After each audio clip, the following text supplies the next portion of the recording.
दोस्तों 105-6 डिग्री से ऊपर बुखार की वजह से हमारे जानने वाले एक डेयरी फार्म पर 5 गायों की डेथ हो गई है। 5-7 दिन उनका इलाज चलता रहा और डॉक्टर भी खूब पैसा ले गए, गाय भी ठीक नहीं हुई और 5 गायों की डेथ हो गई है। उन्होंने जब हमसे फ़ोन पे संपर्क किया तो हमने बोला कि 105 डिग्री से ऊपर बुखार का आना जो होता है वो किसी ना किसी ब्लड इन्फेक्शन की वजह से होता है, पैरासाइट इन्फेक्शन होगा, उसी वजह से बुखार आता है। तो हमने उनको सजेस्ट किया कि आप बेट लाइफ लैब मेरठ में सैंपल भेज दीजिए।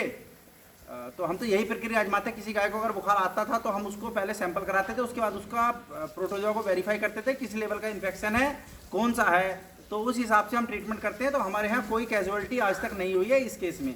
और अब जितने भी लोग हमसे जुड़े हैं हम सबको यही सजेस्ट करते हैं कि अगर 104 डिग्री से ऊपर आपके यहाँ बुखार टिक रहा है तो वो कन्फर्म प्रोटोजोअल इन्फेक्शन है, तो आप उसका ब्लड टेस्ट कराइए। तो उन्होंने हमारी बात नहीं मानी और सीधी कैलकुलेशन ये लगा ली कि 1200-1400 रुपये गाय के टेस्ट में लग जाएंगे। 5 गाय हैं टोटल, मेरे पास 10 गाय, मैं सबका कराऊंगा तो 15,000 रुपये तो मेरे ब्लड टेस्ट में ही चले जाएंगे और इलाज होगा वो अलग से होगा। उससे अच्छा है मैं आसपास किसी डॉक्टर को बुला करके बुखार का इलाज कराए। तो मतलब उन्हें हमारी बात पे विश्वास नहीं है, उन्हें लगा कि जैसे मतलब ये बिना मतलब के ब्लड टेस्ट करवा रहे हैं। 1 हफ्ते के अंदर 5 गाय एक्सपायर हो गई हैं। मसला क्या था, क्योंकि जो डॉक्टर्स आते हैं वो डॉक्टर कभी आपको ये नहीं बोलेगा कि आप ब्लड टेस्ट कराइए, उसको कोई मतलब नहीं है, उसको तो आप बुलाएंगे। 95% डॉक्टर्स ऐसे हैं जिन्हें अपनी फीस से, अपने काम से मतलब है। जैसे हम डेयरी फार्मिंग में पैसा कमाने के लिए आए हुए हैं, डॉक्टर का भी प्रोफेशन है कि अगर मान लो फील्ड में सारी गाय स्वस्थ हो गई तो उनका काम कम हो रहा है। तो कोई भी व्यवसायी अपना काम नहीं कम करना चाहता है।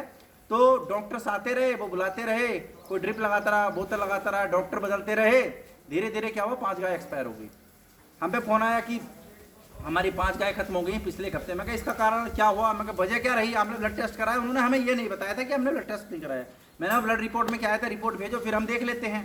तो बोला हमने ब्लड रिपोर्ट नहीं कराई थी, इतने पैसे तो ब्लड टेस्ट कराने में लग जाते, इतने में इलाज हो जाता। हमसे किसी ने बोल दिया कि आप बिना मतलब का ब्लड टेस्ट करवा रहे हैं, आज तक हमने अपनी गाय का ब्लड टेस्ट नहीं करवाया है, ऐसे ठीक हो जाती हैं, वो डॉक्टर अच्छा और वो डॉक्टर अच्छा है। मैं कहा जब आपने ब्लड टेस्ट नहीं कराया तो फिर हम क्या बता सकते हैं। हम देखो ऐसा नहीं है, गाय को इतने बड़े तजुर्बे वाले हम नहीं है ना, इतने बड़े हम वैज्ञानिक है, गाय को देख के इसके अंदर बता सके कौन सा इन्फेक्शन है। क्योंकि जी हमारे वो जानने वाले थे, वो 30 साल से गाय का पालन कर रहे हैं, उन्होंने बोल दिया कि ब्लड टेस्ट कराने की कोई ज़रूरत नहीं होती, बिना मतलब के पैसे फूकते हैं, ये डॉक्टरों की चाल होती है। मैं कहा अब मज़ा आ गया, 5 गाय एक्सपायर हो गई हैं और सब गाय अच्छी थी, 30-30 लीटर की गाय थी, अच्छी एचएफ में थी। तो 1.5 लाख की अगर वैल्यू मानते, 7.5 लाख रुपये का नुकसान हो गया केवल ब्लड टेस्ट बचाने की वजह से। और दूसरा ये जो है ना, पढ़े लिखे डॉक्टर फील्ड में ज़्यादा हैं तो इन्हें तो अपने व्यवसाय से मतलब है। और दूसरा कहते हैं ना, गाँव में सबसे कुपड़ आदमी को वकील कहा जाता है। ऐसे ही कि मैं 50 साल से गाय पाल रहा हूँ तो क्या जरूरत है ब्लड टेस्ट की, बोला इनका तो होता ही नहीं है, ये तो ऐसे ही हो जाता है, वो डॉक्टर अच्छा वो डॉक्टर अच्छा, तो भट्टा बैठ गया है। तो हम पहले से, अध्यक्ष जी ने भी पहले से ये बात बोली है कि पहले तो हमें वैक्सीन करानी है, सर्दियों में वैक्सीन करानी है, जिससे कि हमारे यहाँ गंभीर बुखार ना आए। टिक्स हमारे फार्म पे नहीं होने चाहिए, टिक्स ही प्रोटोजोअल इन्फेक्शन का कारण होता है। और तीसरा, अगर बीमारी आ जाती है तो हमें क्या करना है, सबसे पहले ब्लड टेस्ट करना है। क्योंकि अगर 106 से ऊपर, 105 से ऊपर या 4 से ऊपर बुखार जा रहा है तो वो किसी एक वजह से नहीं होगा। अब हर चीज़ की दवाई अलग है। जो गाय एक्सपायर है उनको ज़्यादातर केस एनाप्लाज्मा के थे, तो उनके लिए ऑक्सीटेट्रासाइक्लिन लगना था, उनके लिए इमिडोकार्ब लगना था साल्ट। लेकिन आम ट्रेंड क्या है कि कुछ हो या ना, बुखार ऊपर आ गया चाहिए, बस थलेरिया का इंजेक्शन लगा दो। और वो भी थलेरिया का इंजेक्शन भी वो बूटालेक्स नहीं लगाते हैं, एमएसजी का अच्छे वाला, जिसमें उनको कमीशन होता है, मेडिकल वालों को कमीशन होता है, पेल के वो लगता है 400 रुपये का मिल जाता है, रेट 1500 रुपये होता है, मालिक को 1200 रुपये मिलता है, मालिक खुश हो जाता है, मुझे 300 रुपये कम में मिल गया। भाई वो असर थोड़ी करेगा तुम्हारे यहाँ। ये तो वो है कि 10 रुपये के माल पे आप 10,000 रुपये का रेट रख दो, आपको 8,000 रुपये में दे देंगे, वो असर कर रहा है क्या? तो 5 गाय का नुकसान, बड़ा नुकसान हो गया। अब उनका मनोबल टूटा हुआ है, बाकी गायों में भी लगभग यही समस्या है। तो हम उनको यही सजेस्ट किया है, परसों हम उनके फार्म पे गए थे कि भाई सबका ब्लड टेस्ट कराओ। तो अब वो ब्लड टेस्ट कराने के लिए बिल्कुल रेडी हैं, उनको कहानी समझ आ गई है। तो डेयरी फार्मिंग आपको करनी है कमर्शियल लेवल। आज के दौर में तो आदमी को बुखार आ जाए तो पहले ब्लड टेस्ट किया जाता है, पता किया जाता है किस लेवल का इन्फेक्शन है, क्या है। आप तुक्के में इलाज करा लो, आदमी की डेथ हो जाएगी। तो डेयरी फार्मिंग में जैसा इन सज्जन का नुकसान हुआ, नाम बताना किसी का सही नहीं रहता है, क्योंकि फिर थोड़ा उनका मनोबल टूटता है, फिर बोलते कि सही नहीं रहता। लेकिन जागरूकता की दृष्टि से, क्योंकि देखो हमें तो बताना पड़ता है, हम डेयरी फार्मिंग को जो संगठन बनाया है अध्यक्ष जी ने, उसका एकमात्र उद्देश्य यह है लोगों को जागरूक करने का है। अगर उन्होंने सर्दियों में वैक्सीन कर ली होती, 1000 रुपये में 5 गाय की वैक्सीन होती, तो इतनी गंभीर दिक्कत नहीं आती। दूसरा, अगर वो ब्लड की टेस्ट रिपोर्ट करा लेते तो उसमें पता लग जाता इस ये इन्फेक्शन है, इसका ये साल्ट लगाना, तो वो क्लियर हो जाता। यानी इलाज भी उनका महंगा हुआ है। रोज की चक्की आज ठीक हो जाए, आज ठीक हो जाए, आज ठीक हो जाए, तो ठीक तो हो नहीं, डॉक्टर उससे ज़्यादा पैसे लेके चले गए। गाय लगभग 5 एक्सपायर हो गई हैं। अब बोल रहे हैं कि मैं किसी की नहीं सुनता, संगठन की सुन लेता, आपकी सुन लेता, ब्लड टेस्ट करा लेता, तो मेरी सारी गाय ठीक हो जाती, ना मेरा इतना नुकसान होता। तो दोस्तों, अगर बुखार एक ऐसा बुखार पहला पैरामीटर है जो गाय में बीमारी के टाइम पे आता है। अगर मान लिया प्रोटोजोल इन्फेक्शन नहीं तो बुखार 103 के आसपास रहता है, पशु खाना खाना छोड़ देता है, कोई और दिक्कत होती है तब। और अगर 104 से ऊपर बुखार है, गर्मियों में 5-6 और टिक रहा है, आपने नॉर्मल बुखार का इंजेक्शन दे दिया, दवाई दे दी, और अगर 1-2 दिन आपके यहाँ बुखार टिक गया, 105 चल रहा है, तो वो प्रोटोजोल इन्फेक्शन है। उसका आसान इलाज है, किसी झोला छाप के चक्कर में ना आए।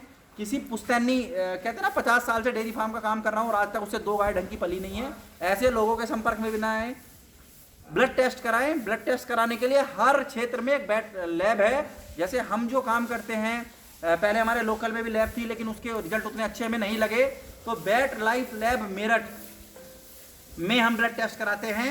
और हमारे जितने संपर्क वाले लोग हमारे एरिया के हैं, जिला बिजनौर हो गया, अमरोहा, मुरादाबाद, हरिद्वार, रुड़की और मुजफ्फरनगर, मेरठ, शामली, इन सब की एरिया के लोगों को लिए हम bat life lab Meerut suggest करते हैं। और जो मान लें दूर के हैं, वो अपने आसपास एक अच्छी लैब को सर्च कर ले। तो बुखार गर्मियों में सबसे ज़्यादा नुकसान पशुपालन में होता है, और उसमें सबसे ज़्यादा जो नुकसान करता है वो टिक्स करता है। अपने फार्म पे वैक्सीन कीजिए, अपने फार्म से टिक्स हटाइए, और अगर फिर भी कोई दिक्कत आ जाती है टेम्परेचर, तो ब्लड टेस्ट कराइए। हाँ, आजकल हर दवाई का इलाज, हर बीमारी का पक्का इलाज है। थलेरिया है तो बोटालैक्स लगना है, एमएसडी का बोपार्बाक्यून साल्ट होता है वो लगना है, साथ में सपोर्ट लगनी है। एनाप्लाज्मा है तो ऑक्सीटेट्रासाइक्लिन लगनी है, इमिडोकार्ब लगना है। अगर बबेसिया है, रेड वाटर की दिक्कत है, सिम्टम नहीं आ रहे, तो आपको बैरानिल लगाना है, डायमिनिजिन ऑक्सीडेट। तो कहने का मतलब ये कि हर बीमारी, बशर्ते जो मार्केट में फेलियर हो रहे हैं, जो उनकी 5 गाय भी खत्म है, उसमें कारण क्या रहा कि वो जो डॉक्टर्स थे वो अच्छे थे या बुरे थे, एक अलग बात है, वो बीमारी को पहचान नहीं पाए। और बीमारी कोई भी आदमी बीमारी को गाय में देख के नहीं पहचान सकता, ब्लड में क्या इन्फेक्शन चल रहा है। तो सबसे बड़ी गलती रही कि उन्होंने ब्लड टेस्ट नहीं कराया। मैं इस मामले में डॉक्टर को तो जिम्मेदार नहीं मानता, लेकिन किसान को जिम्मेदार मानता हूँ। भाई, डॉक्टर तो रोज अपने पैसे लेके जा रहा है, कोई गारंटी फॉर्म कोई नहीं भरता है, नुकसान तो तुम्हारा हुआ है। अगर ब्लड टेस्ट करा लेते तो शायद नुकसान नहीं होता। तो सबसे पहले वैक्सीन कराइए, टिक्स अपने फार्म से हटाइए, और अगर बुखार आ जाता है तो वैक्सीन कीजिए। इन महोदया की तरह आपका नुकसान नहीं होगा। अदरवाइज डेयरी फार्मिंग ना करें तो ज़्यादा अच्छा है। अगर आप वैक्सीन नहीं करा सकते, टिक्स को अपने यहाँ से नहीं हटा सकते, और ब्लड टेस्ट नहीं करा सकते टेम्परेचर आने पे, है ना, तो फिर कोई फायदा नहीं है, आपके ऐसे नुकसान होते रहेंगे। तो केवल जागरूकता की दृष्टि से हमने आपको ये बताया ताकि आप अपने यहाँ नुकसान ना कर ले। बड़े डेयरी फार्मर इसलिए सफल है, वैक्सीन करते हैं, टिक्स नहीं होते हैं, और अगर कोई दिक्कत आती है ब्लड टेस्ट कराते हैं। और चौथा, उनके फीड मैनेजमेंट बहुत स्ट्रांग होती है, अच्छा चारा होता है, तो डेयरी फार्मिंग बढ़िया चलती है। तो जैसे इन भाई का नुकसान हुआ, आपका ना हो। आप अपनी गाय की सेहत के साथ बिल्कुल खिलवाड़ ना करें। बीमारी आने पर ब्लड टेस्ट जरूर कराएं, और अगली सर्दियों में वैक्सीनेशन कराएं, और टिक्स के लिए हाईटेक प्लैटिनम इंजेक्शन का इस्तेमाल करेंगे, तो आपके यहाँ बीमारी बुखार से संबंधित बहुत कम हो जाएंगी। धन्यवाद।